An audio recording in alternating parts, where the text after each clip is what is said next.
Good morning. आज देखेंगे जैवमंडल biosphere. जैसे कि हम देखते हैं ये भूगोल व विज्ञान में दोनों में रहता है, ठीक है। क्लास 10, 12 और 7 के भूगोल में ये देखा जाता है, ठीक है। तो आज इसे हम कवर करेंगे। जैसे कि जैवमंडल को मुख्य रूप से 3 भागों में बांटा जाता है: जलमंडल, स्थलमंडल, जलमंडल और स्थलमंडल, वायुमंडल, ठीक है। तो ये वायुमंडल में कोई वनस्पति या पशु जीव जंतु नहीं पाए जाते। इसे मोटा मोटा ये 5 पर्वों में बांटा जाता है, ठीक है। और यहाँ पे जलमंडल में जीव और वनस्पति दोनों पाए जाते हैं और स्थलमंडल में जीव और वनस्पति दोनों पाए जाते हैं। इन दोनों को हम कवर करेंगे, ठीक है।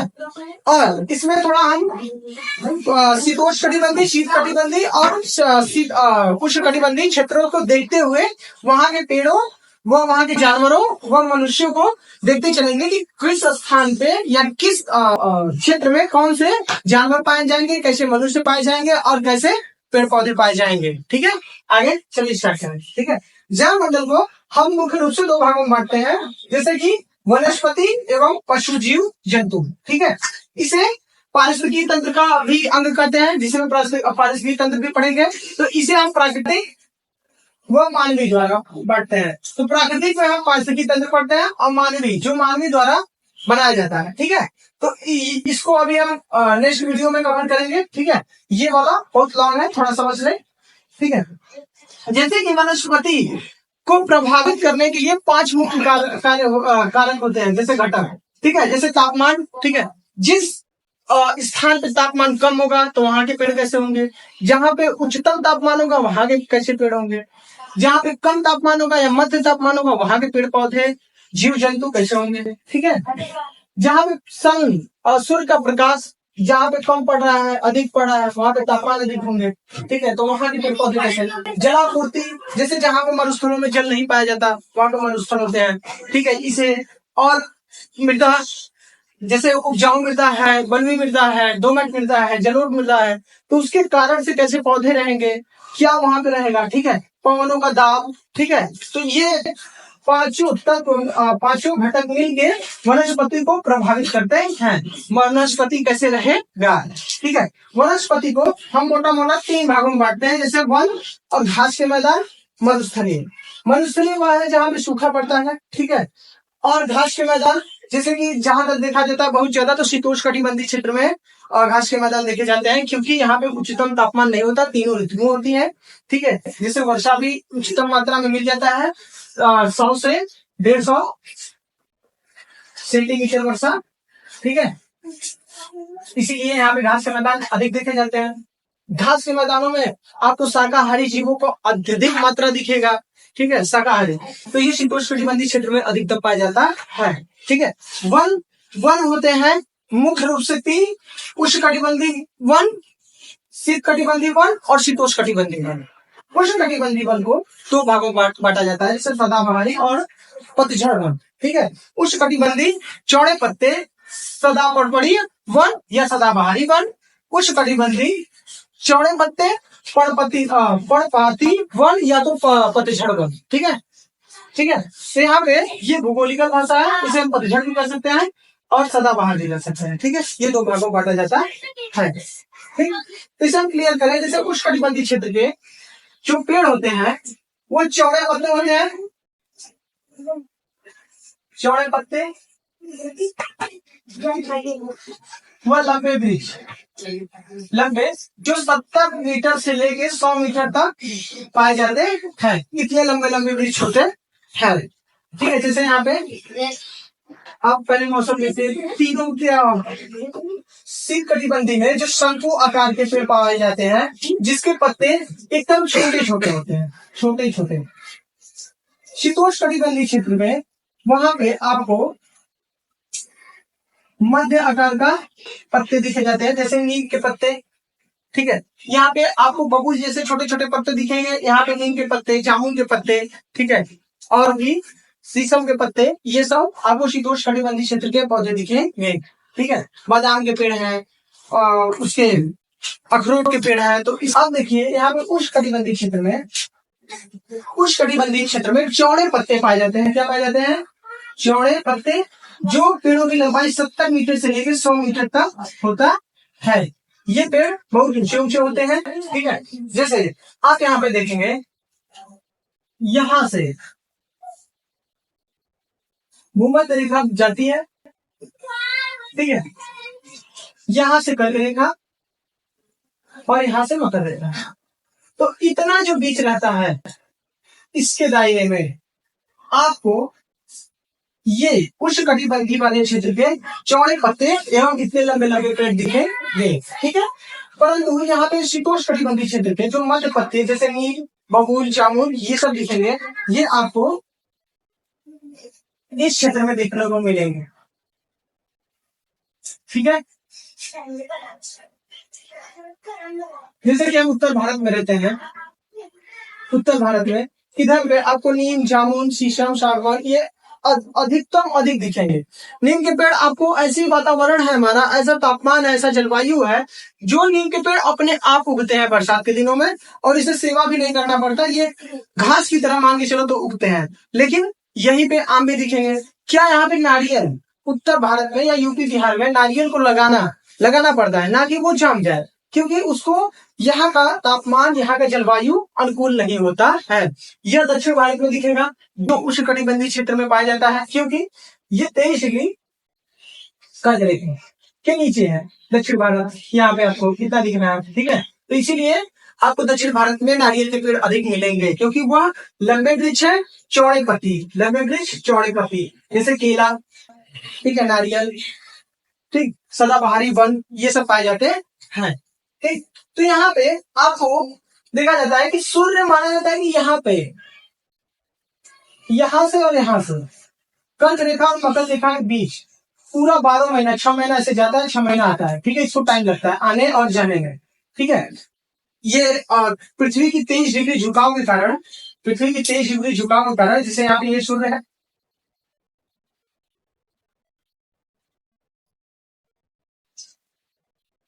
ये सूर्य है, ये अर्थ है, यहाँ पे भी 23 डिग्री है, ठीक है। मान के चलो ये जो सूर्य की प्रकाश जा रहा है, क्या ये उत्तरी गोलार्ध तक पहुंच रहा है? नहीं ना, दक्षिणी गोलार्ध तक ये पहुंच जाएगा, ठीक है। लेकिन यहाँ पे उत्तरी गोलार्ध तक पहुंच रहा है, लेकिन दक्षिणी गोलार्ध पे नहीं पहुंच पा रहे। तो यही कारण है कि जब ये पृथ्वी पूरा घूमती है ऐसे, 6 महीना इधर 6 महीना उधर, तो इसको जाने में जो उत्तरी गोलार्ध होता है, 6 महीना वहां दिन होता है, 6 महीना रात, ठीक है। तो यही होता है कारण, इसे हम नेक्स्ट वीडियो में एकदम क्लियरली समझाएंगे, ठीक है। तो जैसे कि ये यहाँ से जब ये पृथ्वी घूमती है, तो इसीलिए 6 महीना दिन 6 महीना रात पड़ता है, ठीक है। तो यहाँ पे हमें ये देखना है, जैसे कि 6 महीना दिन और 6 महीना 6 महीना इधर से 6 महीना इधर से सूर्य को आने जाने लगता है। तो ये सिर्फ माना जाता है उच्चतम गर्मी व उष्ण, ठीक है, यहाँ पे पड़ता है, जिसके कारण यहाँ पे लंबे वृक्ष पाए जाते हैं, चौड़े पत्ती वाले पाए जाते हैं, और जहाँ पे अधिक गर्मी होगा, तो आप बताएं ज्यादा गर्मी पड़ता है हमारे यहाँ, अगर गर्मियों के दिनों में हमारी स्किन की जो रंग होते हैं वो ब्लैक पड़ जाते हैं। क्यों?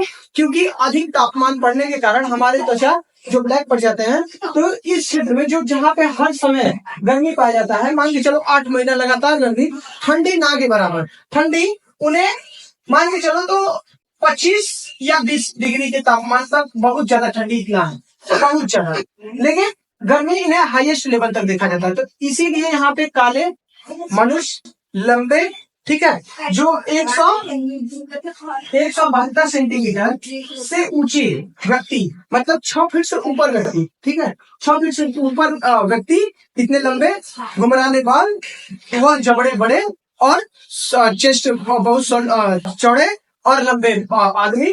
और यहाँ पे जानवर देखा जाए तो विषैले और खूंखार जानवर देखे जाते हैं, जो लंबे व छोटे दोनों पाए जाते हैं, ठीक है। जैसे यहाँ पे आपको पाइथन और एनाकोंडा जैसे मिलेंगे। यहाँ पे आप जानवर देख सकते हैं, ये उष्णकटिबंधीय क्षेत्र के जानवर हैं, ठीक है, और ये शीतोष्णकटिबंधीय में, और ये शीतकटिबंधीय में, जो टुंड्रा अंटार्कटिका में पाया जाता है, जैसे पेंगुइन, ठीक है, और ध्रुवी भालू, ठीक है। तो यहाँ पे आपको सब दिखेंगे, लोमड़ी दिखेगी, ठीक है, जो भी है। तो ये क्षेत्र, हाँ, ठीक है, इतना क्लियर। शीतोष्णकटिबंधीय क्षेत्र में यहाँ पे तीनों ऋतुएं पाई जाती हैं, जैसे ठंडी, गर्मी, वर्षा। ठीक है, तो इसके कारण यहाँ पे सांवले रंग है।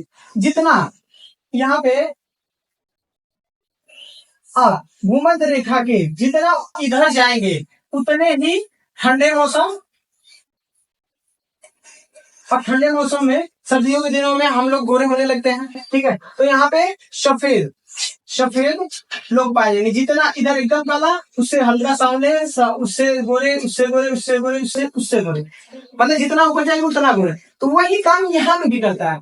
अगर जितना हम इधर आएंगे तो इधर गोरे लोग, इधर काले लोग, तो इतने से इतने बीच, ऊपर से 10 डिग्री और यहाँ से 5 डिग्री के बीच में आपको इतना गर्मी और प्रतिदिन वर्षा, सममानी वर्षा रोजाना होता है, और रोज आदमी यहाँ के एकदम काले होते हैं। ठीक है, आगे देखें, जैसे कि यह है उष्णकटिबंधीय क्षेत्र, शीतोष्णकटिबंधीय क्षेत्र और शीतकटिबंधीय क्षेत्र के पेड़। जैसे कि हमने बताया ये शंकु आकार के होते हैं।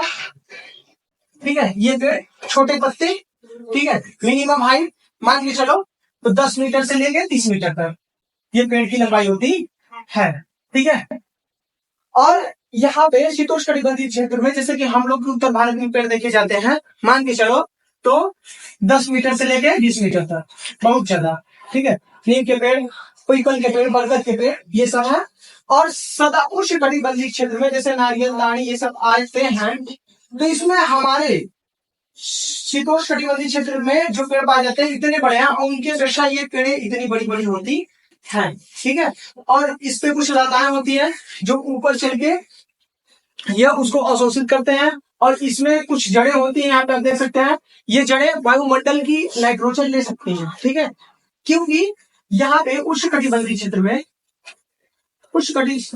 में जब वर्षा रोज होती है, सममानी वर्षा, तो इनके मट्टी की उर्वरता शक्ति अपरदन द्वारा व पानी द्वारा अंदर चला जाता है।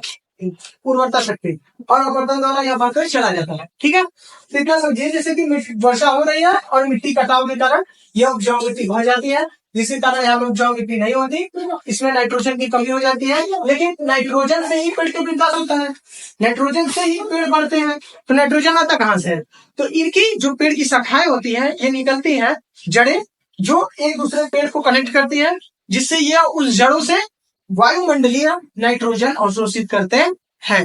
कौन से नाइट्रोजन? वायुमंडलीय, वायुमंडल के जो नाइट्रोजन है, जो 78% नाइट्रोजन है, उससे यह विकास करता है, डायरेक्ट नाइट्रोजन का। ठीक है, इसी कारण यह पेड़ बहुत ऊंचा होता है। कितना ऊंचा होता है? 70 मीटर से लेके 100 मीटर तक। ठीक है, तो यहाँ पे ये पेड़ एक प्रकार देख लिया हमने।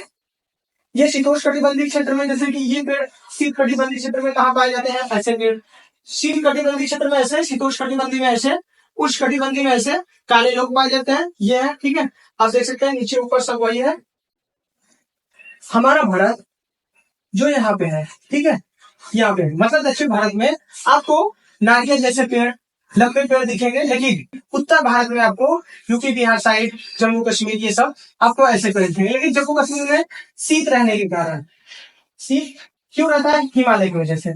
आप ये आगे देखेंगे, हिमालय की वजह से। ठीक है, तो जब सूर्य दक्षिणायन होता है, ये शीत हवाएं यहाँ पे आती हैं, और हिमालय पर्वत उत्तर भारत में नहीं आने देता, और यही पे यह बर्फबारी होता रहता है, जिसके कारण जहाँ पे शीत ऋतु पाई जाती है, वहां की पेड़े शंकु आकार की होती है। तो कुछ आपको जम्मू कश्मीर में एक जगह ऐसी पेड़ दिख जाती है। ठीक है, तो आगे चले, जैसे कि विश्व के घास के मैदान, हमने वनों को देखा, जैसे हमने वनों को देखा, अब हम आएंगे विश्व के मैदानी घास। ठीक है, तो जैसे स्टेपी है, अफ्रीका का सवाना है, इधर है अमेज़न के पास, ये उत्तरी अमेरिका का, तो मतलब ये अमेरिका, ऑस्ट्रेलिया का सवाना है। तो ये पूरी विश्व में कुछ घास के मैदानें ऐसी होती हैं जो आपको, ये भूमध्य रेखा, यहाँ पे आपको लगभग शीतोष्णकटिबंधीय क्षेत्र में ये भी देख लेंगे, ये और ये। ठीक है, तो इसमें एक आध दो ऐसे हैं जो उष्णकटिबंधीय क्षेत्र में पाए जाते हैं, जैसे ये अफ्रीका के देख लेंगे सवाना, इसमें घास चल रहे हैं, अभी ये बारिश होगा तो ऐसे मैदान में ऐसे से ऐसे तब्दील हो जाएंगे। ठीक है, क्योंकि वहां पे वर्षा होगा। ठीक, आगे देखिए, जैसे ये मरुस्थली है, विश्व में कुछ मरुस्थली है, ठीक है। तो यहाँ पे ऐसे पौधे पाए जाते हैं, ठीक है। जैसे थार का भारत का है, ठीक है। और कलाहारी है जो दक्षिण अफ्रीका में है, ठीक है। सहारा का रेगिस्तान है जो उत्तरी अमेरिका में है, ठीक है। यहाँ पे आप देख सकते हैं कौन कौन से देश हैं इसमें लिखा गया है, ठीक है। तो आइए इसे हम शॉर्ट में ज्यादा कर रहे हैं क्योंकि लॉन्ग वीडियो बन जाएगा। जैसे हमने बताया भूमध्य सागर से और सॉरी भूमध्य रेखा से, विषुवती रेखा से आप जब इधर जाएंगे उत्तरी गोलार्ध या दक्षिणी गोलार्ध, तो आपको रंग में परिवर्तन दिखेगा धीरे धीरे, ठीक है। और पहनावे में, क्यों? क्योंकि अगर उष्णता में अगर हमें गर्मी पड़ रही है तो हम तो ज्यादा ब्लेजर कोट ये सब तो पहनेंगे नहीं, इसीलिए हम ज्यादातर व्हाइट कपड़े का इस्तेमाल करते हैं। इसीलिए दक्षिण भारत के लोग व्हाइट कपड़े का ज्यादा इस्तेमाल करते हैं। हम लोग के दादा भी पहले के जमाने में ज्यादा गर्मी के दिनों में ठंडे वस्त्रों को व्हाइट वस्त्रों को पहना करते थे और ठंडी के दिनों में कुछ ऐसे कपड़े पहना करते थे, हालांकि ग्लेशियर नहीं पहनते थे, ठीक है। हाँ, तो आगे ये कुछ जानवर हैं, जानवर जो उष्णकटिबंधीय क्षेत्र के हैं, ये शीतोष्णकटिबंधीय क्षेत्र के हैं और ये शीतकटिबंधीय क्षेत्र है, ठीक है। आप इसे देख लें, क्लियर कर लें, ठीक है। कुछ जानवर नहीं है, ऐसा नहीं है कि बस इतना ही पाए जाते हैं, ठीक। हाँ, और लेकिन यहाँ पे हमें देखना है शीतोष्णकटिबंधीय क्षेत्र के जो होते हैं ये होते हैं मांसाहारी बहुत ज्यादा, ये होते हैं शाकाहारी बहुत ज्यादा। क्यों? क्योंकि यहाँ पे घास के मैदान पाए जाते हैं, अनुकूल जलवायु पाया जाता है और घास के मैदान होने के कारण यहाँ पे आपको अधिक से अधिक शाकाहारी पाए जाएंगे और जल का आपूर्ति के लिए, तो इसीलिए यहाँ पे और यहाँ पे मांसाहारी भी पाए जाते हैं क्योंकि यहाँ पे घास के मैदान नहीं पाए जाते, वर्षा होती है, बर्फबारी होता है, इसीलिए यहाँ पे घास के मैदान नहीं पाए जाते। इसीलिए एक जीव दूसरे जीव पे निर्भर रहता है। आशा करते हैं आपको समझ में आया होगा।